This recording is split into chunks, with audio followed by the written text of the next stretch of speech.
Alors en 2018, le Luxembourg occupait la 5e place des pays européens les plus équipés commercialement. Un taux à relativiser puisque en à peine 2 ans, plus de 130 000 m² retail ont été construits.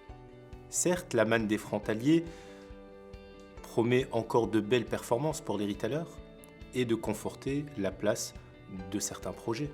Mais face à la mutation des usages comme le télétravail, le click and collect ou encore l'e-commerce, on peut réellement se demander si le marché luxembourgeois peut encore absorber des m² retail.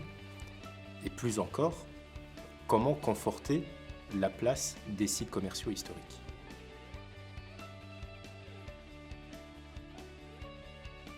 Grâce à sa croissance économique, le Luxembourg attire aujourd'hui de plus en plus de travailleurs et de résidents.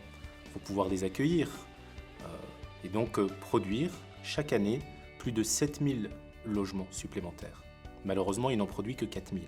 Le marché du logement est clairement tendu actuellement, voire même dans les prochaines années en déficit, avec des prix qui ne cessent d'augmenter. Prenons l'exemple de la ville de Luxembourg. Ces 3 dernières années, le prix au mètre carré a augmenté de plus de 10%. Une des conséquences à cette situation, c'est le développement de projets de logement exogènes, en lisière directe de la frontière, comme le projet côté français à Alzette-Belleval de plus de 8400 logements à terme.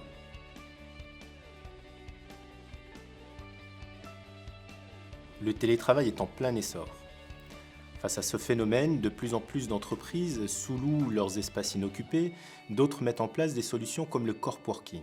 Le bureau de demain va devoir sortir de cette triptyque, office, home office et coworking, et aller de plus en plus vers un maillage de son réseau et de ses établissements, avec le cœur de ce dispositif, le siège, qui va être la vitrine de la culture d'entreprise, et tout autour avoir un espèce d'équilibre et de complémentarité entre le home office et le coworking.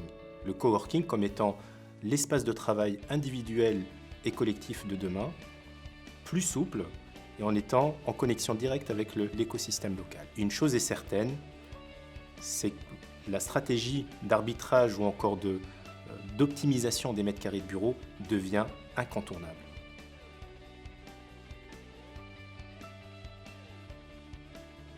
Tout simplement avec un équilibre beaucoup plus prononcé entre les territoires, avec une stratégie d'aménagement polycentrique qui va permettre de répondre à ces tendances de retour à la proximité, au circuit court ou encore une fois à ce fameux télétravail. Géoconsulting voit la mobilité du pays devenir de plus en plus douce, avec une utilisation accrue du vélo et bien sûr au détriment de la voiture. Avec de réelles avancées sur des projets comme le tram rapide qui va désenclaver le sud du pays ou encore le RER qui va relier la ville de Nancy. Géoconsulting voit également la concrétisation de la reconquête des friches, comme par exemple les premières livraisons à Ollérich ou encore la finalisation des projets phares comme Belleval ou encore la lentille terre rouge.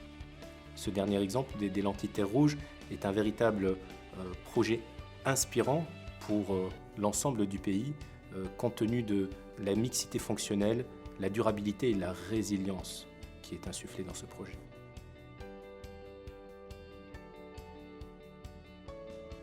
Chez Géoconsulting, notre priorité est de réduire l'incertitude et le risque. Pour cela, on est en permanence à l'écoute des besoins du marché et des tendances pour les concrétiser dans chacun des projets de nos clients.